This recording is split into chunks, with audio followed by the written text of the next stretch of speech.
There may be only minutes, seconds left of someone's life. Why waste time?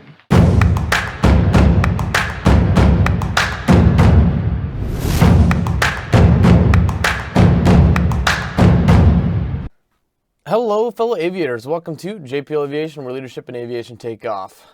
I passed my CFI Checkride. Super stoked. Next chapter is beginning. But right now, as you guys have potentially seen, I've been putting out videos on my experiences as I go through in aviation so far. What I do is I write out a long debrief of what's happening on each check ride, hopefully getting into the details, bringing you guys some insights into what a check ride is like, what it could potentially hold. If you watched those videos or haven't watched those videos, go check them out. They're on my channel. Just a life update. I am currently working at a flight school at John Wayne, trying to build some hours. The goal is to fly charter first, and yeah, I just want to get into what the CFI Checkride was like for me, and anything else that I talk about afterwards in regards to the updates about just the aviation industry in general. Be prepared, because finding an instructor job is absolutely nuts right now. Here in SoCal, at least, it's super hard. Apparently, there's going to be a bunch of openings because all the airlines are hiring. That's definitely false. The flight instructor resumes at each school that I've gone to have been super thick. So I'm going to go ahead and go through my flight instructor check ride review, just like I did with the other ones, hopefully bring you guys some insight. I spent 22 hours preparation with an instructor, 3 hours flying, got the sign off and was ready to go. I spent about $3,000 and then $4,200 for total, including the check ride. So 4,200-ish, I believe, was total for the check ride. So that was all my CFI training. The CFI training, guys, is literally you showing up ready, prepared to teach. You can get it done quickly. You don't have to spend 8 months getting ready for your CFI check ride. If you can, building your own lessons and all that, but there's ways to do it quickly, efficiently, and saving you money. If you want to learn how I did it, go ahead and email me, justin@jplaviation.com, and maybe we can work out some training. I personally believe I have a specialty in the fundamentals of instruction. It's my strong point. If you don't understand those, hit me up. I'll help you learn those. So I'm trying out this little Tascam mic thing. Hopefully it sounds great, a little bit better than just using the GoPro mics. So let's get into it. So role playing. No, not what you're thinking. I'm talking to Samantha, a freshly graduated business major who wants to learn to fly because college degrees are so useful nowadays. She's been in small planes before with her dad growing up, and that's always been in the back of her mind as something she wanted to do. Samantha walks into the flight school you work at and she wants to learn to fly. What are you going to say to her and do to get her going with her flight training? Hey Samantha, thanks so much for showing interest in flying. Looks like you're eager to get up in the air. Have you ever been in a small plane before? You look like you're, ready to learn how to fly. Let's get it going. Why don't we set you up with a demo flight and get you your first hour of training? So this exchange was the beginning of task 1, the fundamentals of instruction. It was at this point I realized that the CFI Checkride is not about how much aviation knowledge you know. It's about one's people skills, your preparation, your ability to speak concisely, clearly, and how well you truly understand yourself. Because if you understand yourself, then you can understand other people and you're able to convey messages and meaning better to the people who are coming to you for instruction. So anyways, before the training for becoming a CFI begins, a CFI applicant must accept that becoming a CFI is not easy. It requires a lot of self-study. It'll test your abilities as a pilot, but it's also a journey that will ultimately cause leaps for your own personal growth. Because understanding fundamentals of instruction, understanding how to teach people is not something that everybody's going to be good at. There's a lot of instructors, which I've already met in my CFI journey so far, that are just not good instructors. And then there's instructors that you meet that go, wow, I have a lot of work to do as an instructor myself in order to get to their level. So there's a wide range. Teaching isn't meant for everybody, but in regards to your journey as becoming a CFI, if you understand the principles of the fundamentals of instruction, you understand how to teach people, you will be a great CFI. But anyways, back to the check ride. So the first meetup was with Lyn Carlson a week and a half prior to the check ride. Evelyn, or most people call her Lyn, is a co-owner, active flight instructor, and DPE out of John Wayne at Sunrise Aviation. She's a pleasant soul, but with a kind and stern personality. She understands where the applicant is in their journey and took the time to meet with me early, which was awesome. It allowed me to come with a slew of questions to set myself up for future success. This was crucial in setting a good tone for the check ride and calmed any nerves that I had. She was super attentive to my questions, and as I asked about bridging the gap of experience between a new instructor instructor, an experienced one. This opened up a conversation to bring up her background and a solid discussion on what makes a great CFI. After this conversation, we went to a room where she administers the oral portion of her check ride. It was here she gave me a look at one of the many plans of action she has. I believe she has 7 different plans of actions that she uses, so you literally will never know, using her as an examiner, which check ride, in regards to the plan of action that you're going to get. So, this allowed me to ask any specific questions about the formatting of her check ride, as it was completely new territory for me. We went over how I have my presentation set up and made sure they were going to be acceptable to her, and she was gracious enough to give even an example of something that wasn't going to be on the check ride, aka like a plan of action she wasn't going to use, but a good way of how to approach the scenario I was going to be in. I said I highly recommend trying to meet up with your examiner beforehand to have a normal discussion about the check ride if possible. So this concluded our first hour-and-a-half introduction. So I literally got to sit down with her, spending time about an hour-and-a-half or so, just getting to know her, picking her brain. She got to know me, talking about, what it's like becoming a CFI, just getting used to your examiner, so that way on the CFI check ride, when I show up, it's like I already know her.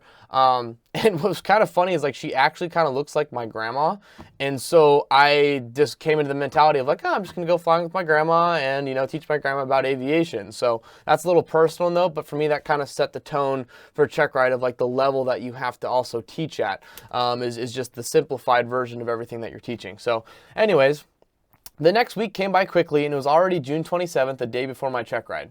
Lyn and I agreed to go over the logbooks to help save time on the check ride. She's a very thorough DPE, as she had her own list of researched ADs and information about the aircraft, aka the aircraft I was using, she needed to confirm to make sure it's airworthy. As I've said before in earlier videos, make sure your flight school has very organized and well-maintained aircraft. If they don't treat their assets well, what makes you think they're going to treat their students better? And believe me, I've been to a bunch of flight schools and looked at this already. It is a real thing in aviation. Look how the owner treats his students. Look how he treats his aircraft. Are the logs all organized, ready to go? You can tell quality when there's quality, okay?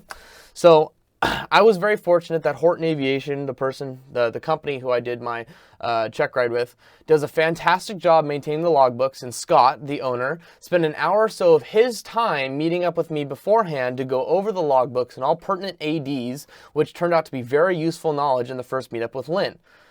Preparation is everything. So Scott was the super cool owner who spent an hour of his time a day before the check ride going through the actual logbooks of the aircraft to make sure I was completely up to date on any little nuances, and thank God I did, because if I didn't show up beforehand, she was asking me like certain questions about the ADs, and Scott literally called out, like, she might ask about this, this, and this, and she literally called it out the next day saying, oh, what about this? And I was like, oh, well, you see, XYZ is why this is this way. And so it made me look very knowledgeable because I was prepared beforehand.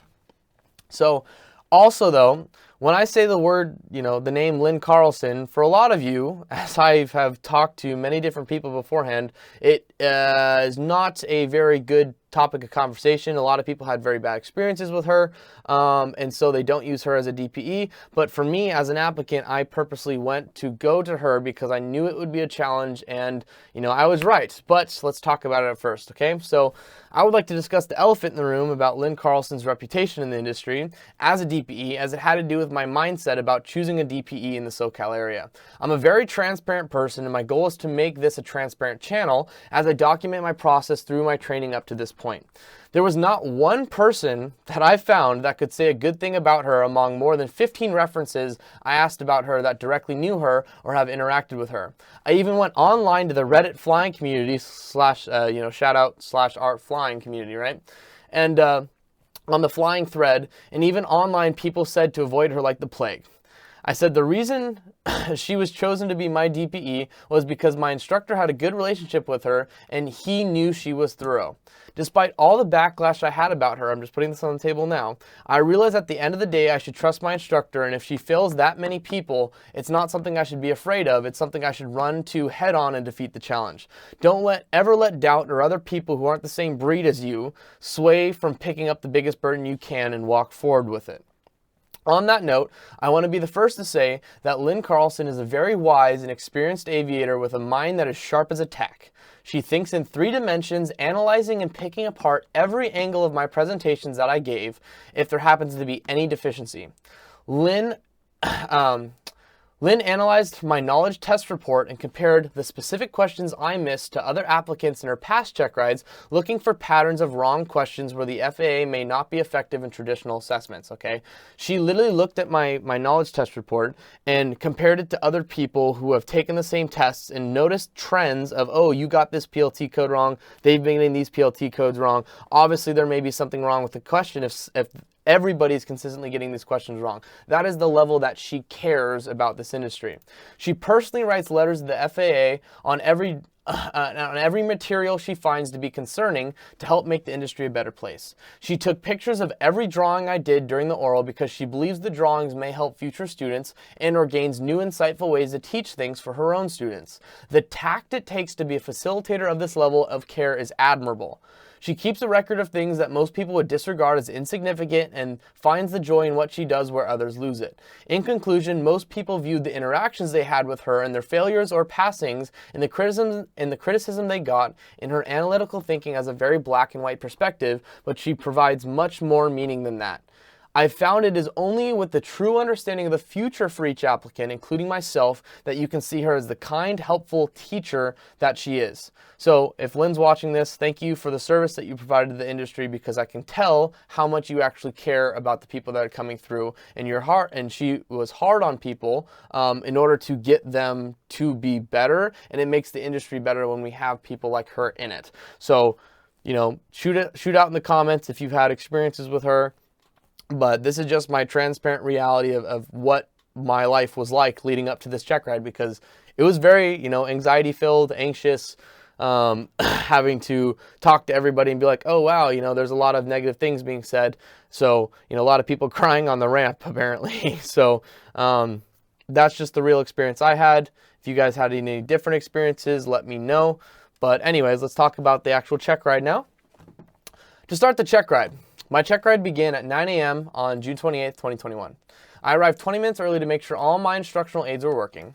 On a side note, has anyone have a check ride that goes according to plan, where every moment, necessary variable just goes smoothly? If you have, tell me the story in the comments, because Murphy's Law was definitely working before my check ride even started.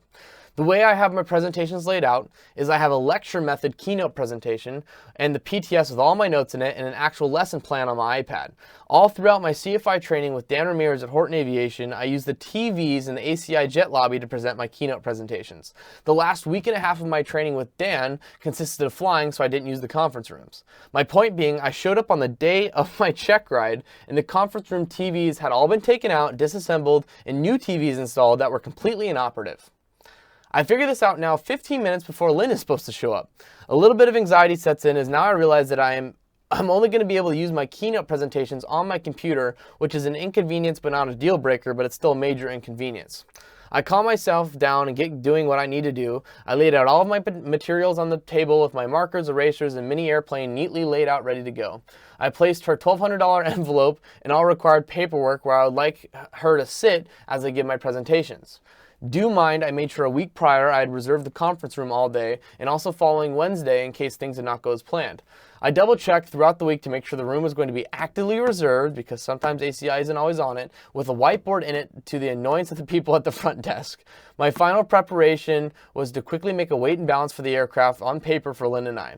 At this time, my instructor walks in the room and the first thing out of his mouth is, he goes, "What are the compass errors?" And I promptly respond with unos and ands, and he knows I've got the concept, I'll be fine. So at this point, we're dotting the I's and crossing the T's together with the paperwork, and he says his last words of encouragement as Lyn is opening the door with a big smile on her face, as it's the moment where you look at your instructor with the confidence because of the work you've put in and let the games begin, right?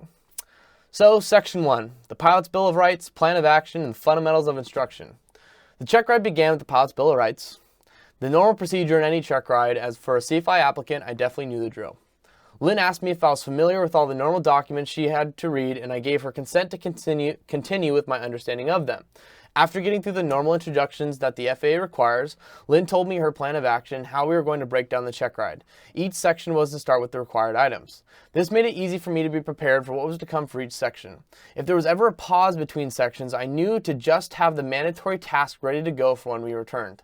The first area of operation was the fundamentals of instruction, and the required item in the fundamentals of instruction is instructor responsibilities and professionalism. I was lucky that I have a background with all the studying I've done on human psychology, and the FOI is just a mini-series on that. I whipped out my presentation for the required item and gave a solid speech for about 25 minutes on what instructor responsibilities and professionalism means. Lyn began this portion by asking me what it means to be a professional. I told her a professional is someone who gets paid for a service, and then I kept going in order to steal the floor and give my full presentation. She ended up being silent for the majority of this. After I got through my presentation, she asked me some scenario-based questions. This is where she introduced me to Samantha and Carlos. Samantha was a student pilot who graduated from college with a business degree, and she wanted to learn how to fly small planes. Samantha had a grandfather and her family who would take her up when she was younger, but it was a long time ago in the small planes. Carlos was from an eastern city in the United States, and he was a private pilot with an instrument rating working on his commercial. The rest of the check ride would be using these two role-play scenarios, and it was crucial for me to understand both. The first scenario-based questions had to deal with Samantha, and that's where Lyn asked me what I would do as an instructor if Samantha walked into my flight school and wanted to learn how to fly. I grabbed a piece of paper and started writing lines on it, 1 through 5, and scribbling down questions, and that is what I'd be asking Samantha to fill out for me in order to get to better know her. This time is when you really had to get into the role play for the first time. It is no longer Lyn Carlson sitting in front of me. It was genuinely a college-aged female with a business degree who wanted to learn how to fly. I started the conversation with hello, began to ask questions to incorporate her educational background into her flying, as it will be very applicable to her ability to learn in a new environment. Evelyn was very pleased with this answer, and she moves me into a new scenario with Samantha, who is now in her solo cross-country phases, and she does not agree with learning the old-school way of navigation, paper charts, and paper logs. She just wants to use GPS. She consistently uses the word stupid when describing the process of navigating the old-school way. In the end, it was my job as the instructor to make her understand, or at least understand, the concept and the burden of learning the old way, of why we have to do it. How I answered this indirectly was by recognizing that Samantha was showing a defense mechanism of resignation. I had to talk to Samantha and get down to the root of why she felt that doing this cross-country was stupid. I explained to Samantha that often the hardest part about cross-country navigation is spending the time to sit down, learn it, do it, and then practice it. I made sure she understood that I understood where she was coming from and feeling overwhelmed by the difficulty of the task. I also demanded adequate standards of performance, hitting on my task echo requirements and reinforcing to Samantha that in order for her to achieve her goals, she had to buckle down and get it done. After some wordplay back and forth with Lyn, aka Samantha, I made Samantha, her roleplay character, realize why it was so important and also mandatory she learn the old school way.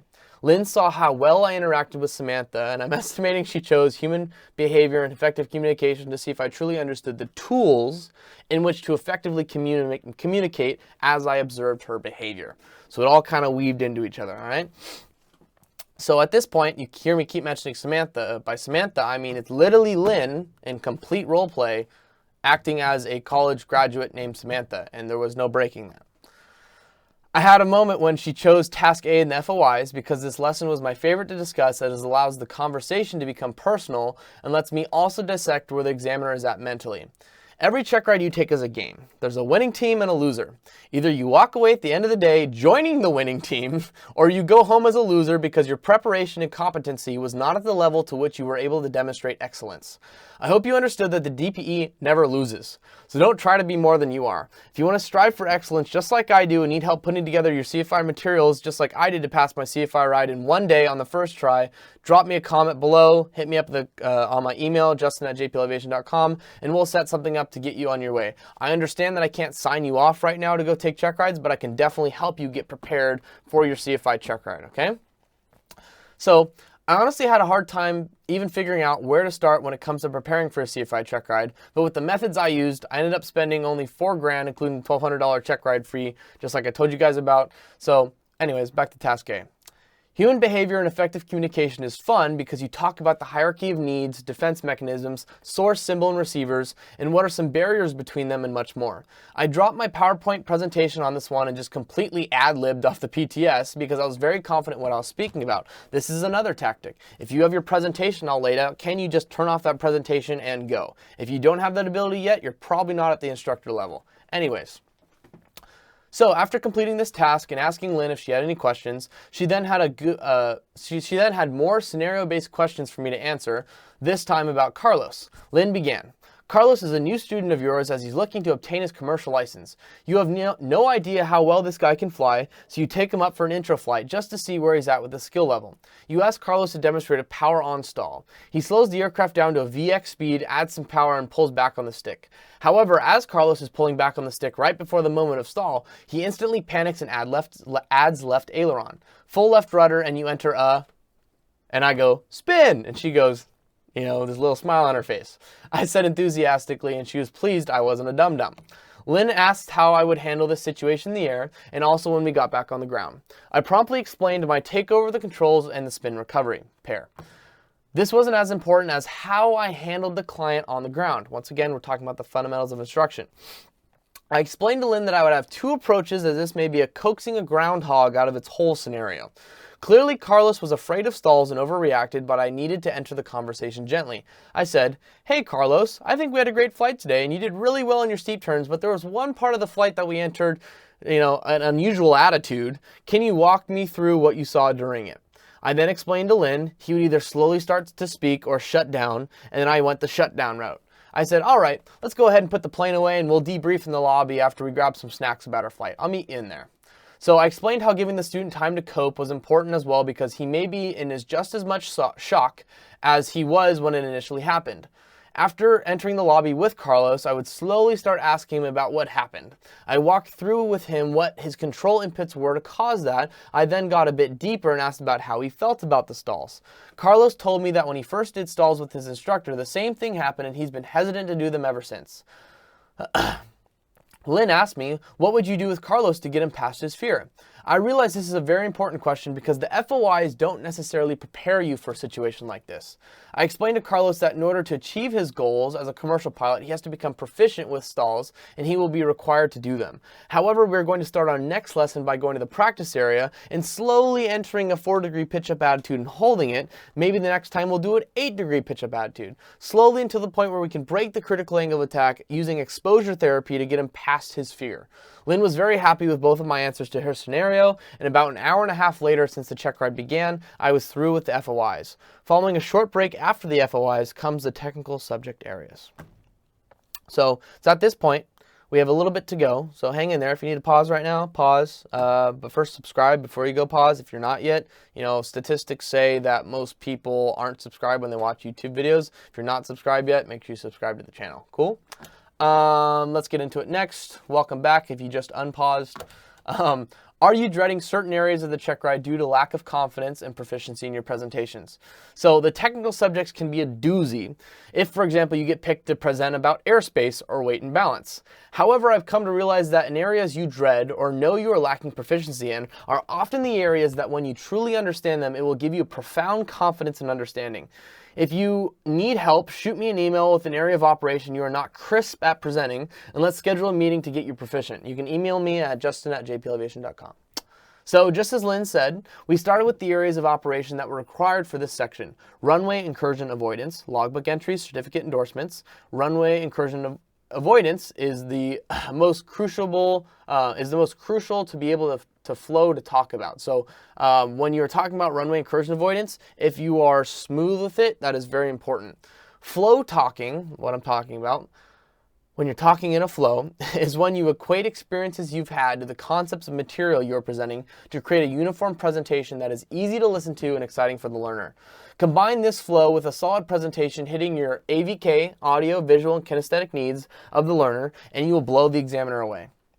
Use of the specific advisory circular talks about the categories of runway incursions, how they're measured if important. If you don't know what that advisory circular is, I suggest you go find it. I knew the first technical subject area I presented would set the stage for my shallow abilities as an instructor to present. I was very happy with the way the presentation went, and Lyn was very satisfied with it. The power of the pen is your liability and reputation in the industry. Every time you sign a logbook and endorse someone, aka the next subject, you're utilizing your power as a flight instructor. Advisory Circular 6165 Hotel is the most current at the moment as of making this video. Print it out, spiral bind it, use all your highlights and notations because you actually read through it and highlighted it. Also, shout out to Todd Shellnut. If you guys haven't checked out his YouTube videos yet, Todd Shellnut's kind of the guy for just overall preparation and flight planning stuff. CFI planning. So I used a lot of his videos to help me get to the point where I was, but I also added my own modern twist to it for the SoCal area. So if you need that, hit me up. So know what the definitions of cross-country and other pertinent words in the endorsement scenarios mean. When you endorse your student to solo, how far can they fly away? Where is the limit and where do you find that? What endorsements will you need to give throughout the course of training for a student pilot working on the private pilot? When are you required to endorse someone's logbook? What are your requirements as an instructor as far as logging goes? I have multiple spreadsheets that help me track, and Lyn was very happy with the preparation with the tools that I brought. After we spoke about many student pilot scenarios, she wanted a scenario about Carlos, who wanted to get his private pilot airplane from a private pilot helicopter.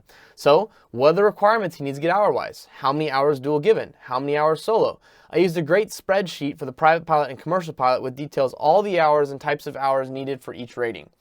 Now Carlos wants to get his multi-engine, and I need to let him know what he needs to be ready for that check ride. We talked about what it takes to add a category and what it takes to add a class to someone's certificate. Once again, the whole time during this, I was just using Advisory Circular 6165 Hotel to reference and didn't do much studying with it besides reading through and highlighting what was pertinent information I believed was going to be needed on the test. Lyn told me that Carlos failed his initial written test for the commercial and that Samantha was ready to take her written test for private. What would each of them need? Lyn was very particular about the knowledge test endorsements and that it needed to be appropriately contain the I through III. And that concluded the required logbook discussion and endorsement scenarios on the check ride.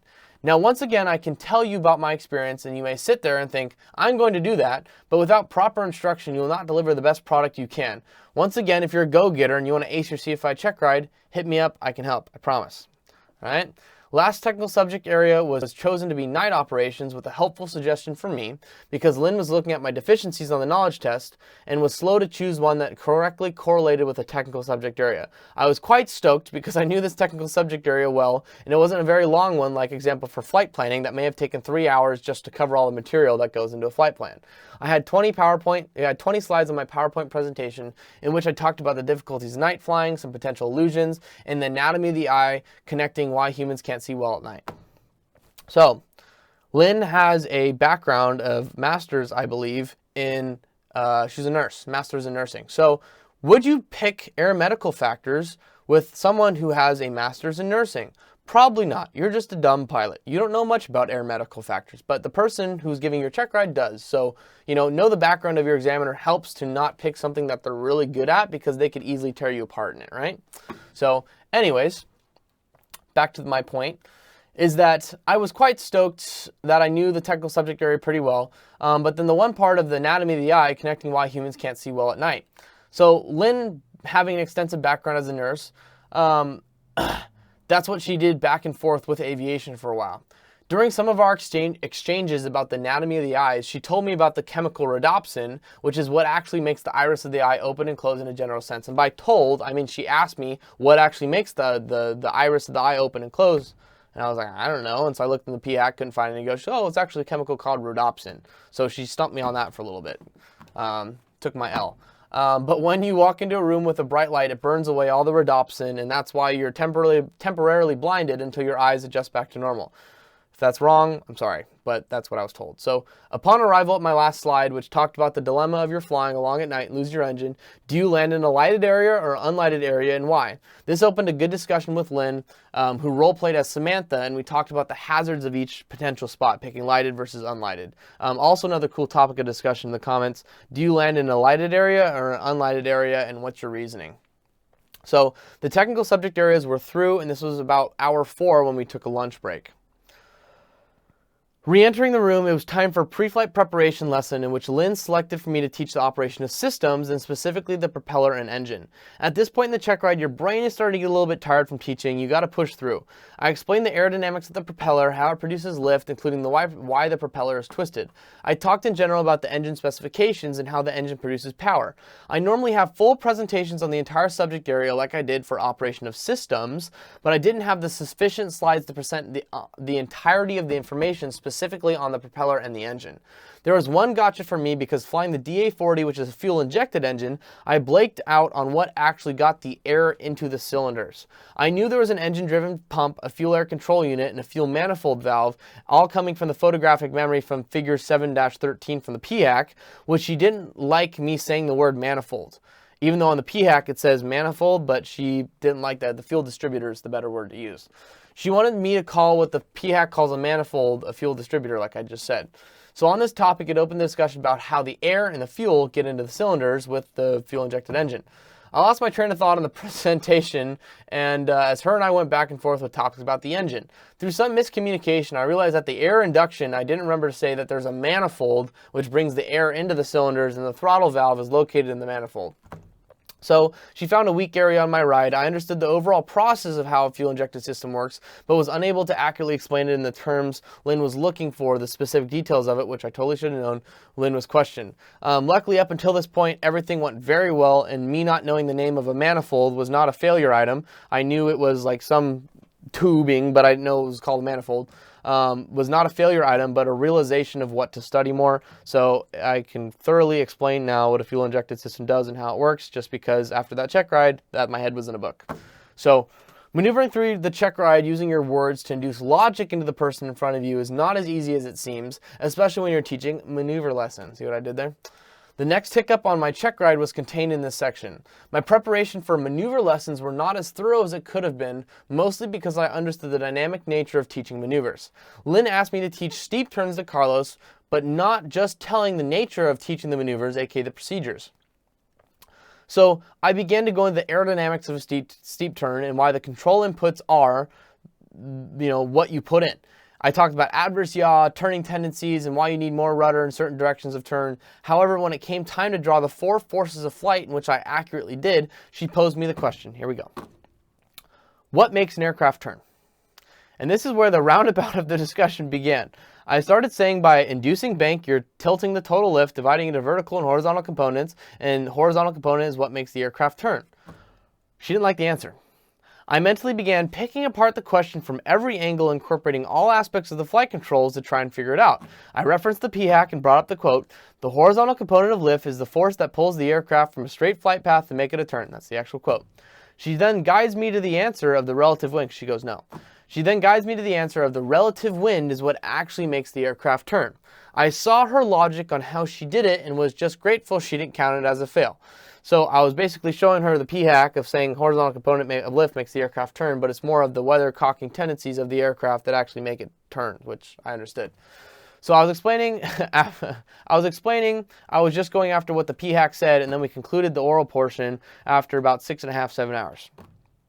So that was the total of the oral portion, 6.5, 7 hours, pretty solid.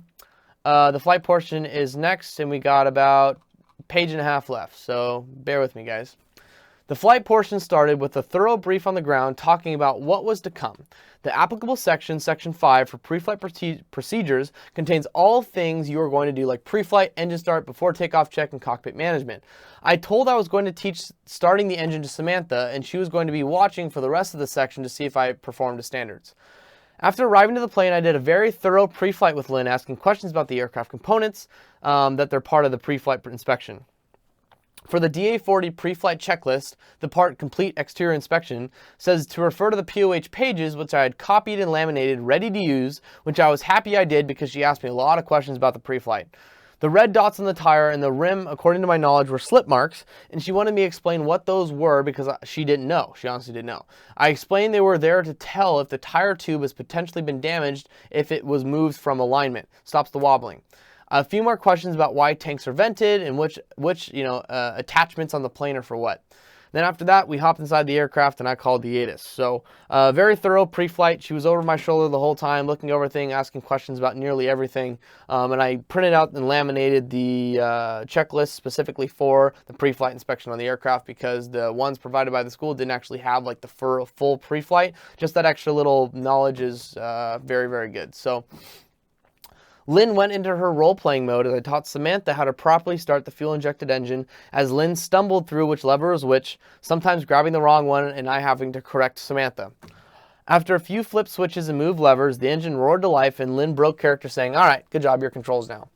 I called clearance and we were on our way to the run-up area. The flying portion up until this point, despite having a clear outline, is something that is very peculiar because unlike every other check ride, there's so much variability that goes into it. How much talking do you have to be doing?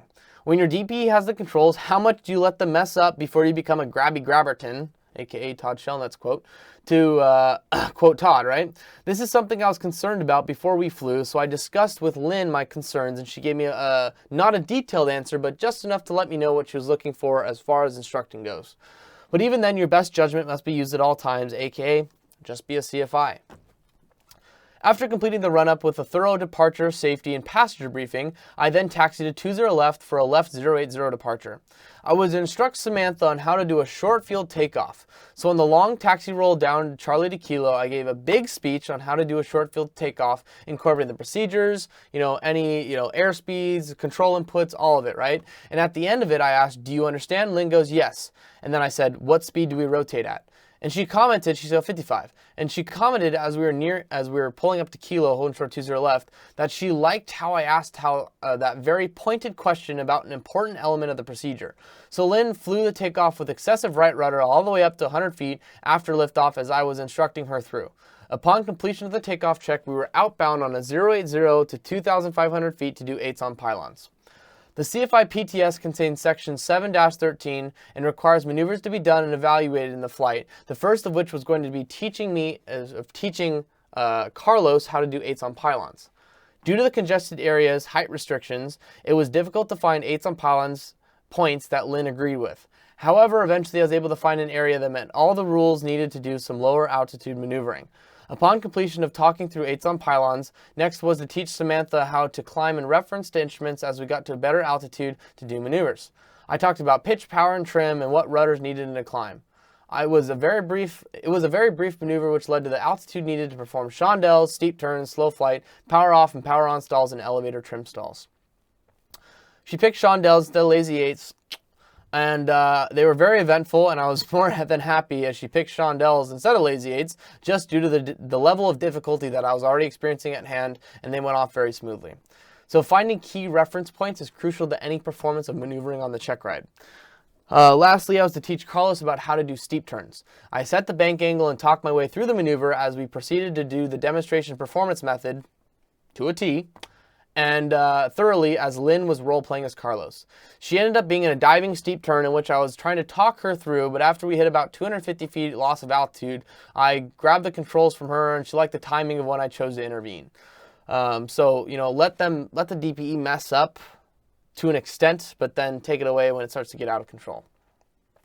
Following is power off and power on stalls, which went without a hitch as they are very practiced. So, following this was the simulated engine failure, in which the scenario was the propeller was stopped, and another with the propeller spinning. So you basically go through your cockpit flows in order to get the engine going again, aka engaging the starter when it's stopped and not engaging the starter when it's moving still. There's also in the DA-40 specific airspeeds you're supposed to be at, but just know all of the emergency procedures for your aircraft. So it was time to head back in and do some typical takeoffs and landings, short field, soft field, power off 180, and that was the flight. So section 6 contains the traffic pattern and radio communications also. So she said she'd be evaluating those in flight and asked one brief question while we were back on the ground about a light gun signal, which I got correct, and so we continued the brief. Sections 7 through 13 of the PTS require the maneuvers to be done, evaluated in flight. Once again, we covered the 8s on pylons. After that was turns around to point. Next was the how to teach Samantha climb in reference to instruments, and then we got to a better altitude.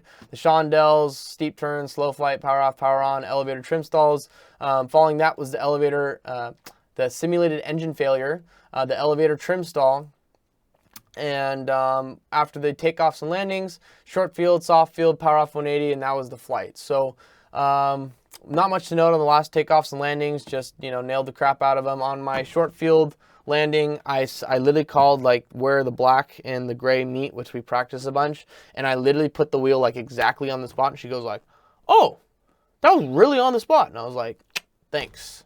So, you know, if you do a good job when you fly too, it helps with the overall just, you know, performance. Be smooth with everything.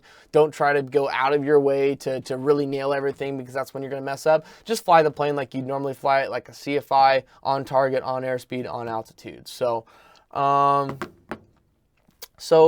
just like every other check ride I've talked about on this channel, the check ride is not over until the airplane is safely in its spot, secured with the engine stopped. That's when it's over. So, that was my CFI check ride. We got out.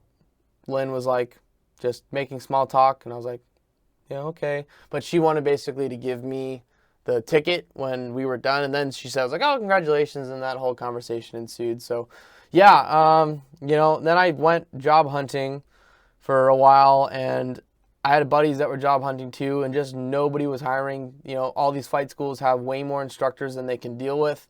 They have getting tons of resumes all the time, and that seems to be the state of the industry. Yeah, there's some instructors leaving for higher positions, but and the airlines are hiring. But people have to remember that, as I'm realizing, the goal of the FAA is not only to ensure aviation safety, but even more so than that is promote aviation. So a lot of the techniques and targets that you see for people getting into aviation are marketed for.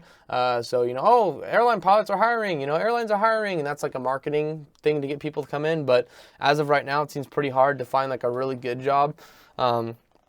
So anyways, yeah, if you guys have any questions, comments, JPL Aviation Leadership and Aviation Takeoff, it is only me making these videos. If I am, you know, busy with my life, it is not the goal of mine to be like, oh, I'm going to be putting out content every day. I just hope to make valuable content when I can, document my journey for all this next big stuff that I do. Double I is coming up next whenever I get that done. And JPL Aviation, guys, is where leadership and aviation take off. Make sure you like and comment and subscribe. If you have not done that and you're at this point in the video, we're freaking 41 minutes in, go do it. So that's it for me. See you guys.